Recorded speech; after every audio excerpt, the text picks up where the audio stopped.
Check it out. OG Sports Show with Leopold Geans. This week on the OG Sports Show, we're going to talk some Barry Bonds' Perjury trial. That's right.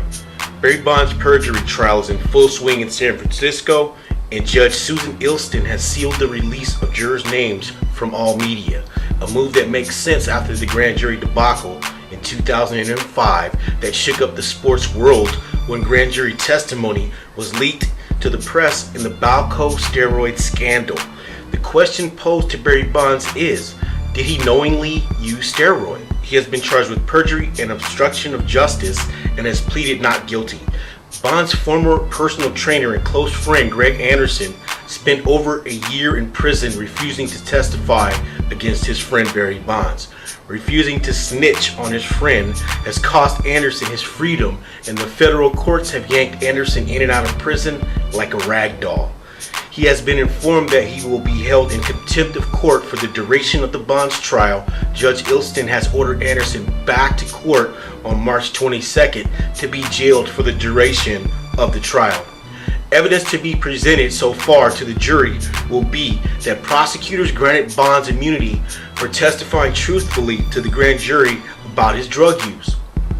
His former girlfriend Kim Bell and Dr. Arthur Ting will be testifying that Bonds mistreated them with violent outbursts. A personal shopper testifying about Bonds and his relationship with the Playboy model. Reportedly, Kim Bell, his ex-girlfriend, will tell the jury that Bonds allegedly grabbed her by the throat and threatened her. She will also speak on the testicle shrinking effect of steroids during their time together. Reportedly. What the people presenting this evidence to Barry Bonds has to do with Barry Bonds injecting himself with steroids is questionable. Did they see him inject himself? Did they inject Barry Bonds? Is Kim Bell a ball or testicle expert? Really, federal government? An ex-girlfriend? Isn't that cliche in the field of law? Is that the best you can do, an ex-girlfriend to cite violent outbursts? I wonder if she had any violent outbursts in their relationship, if she was a stellar girlfriend. Oh, how we love a fall from grace, us Americans. But I'm not going to go there. San Francisco clubhouse manager Mike Murphy will testify about Barry Bonds' hat size.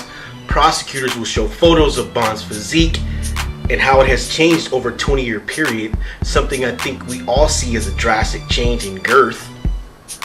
Nike will talk about Bonds' feet, while former teammate Bobby Estayela will appear for the prosecution. Ultimately, the key factor for the defense is that Bonds never tested positive for steroids. If he was juicing for so long, where's the evidence? There has to be a positive test out there somewhere. Balco was raided and samples were found in a storage locker. These samples had numbers on them with no names. Some tested positive for steroids. None had Barry Bonds' name on them.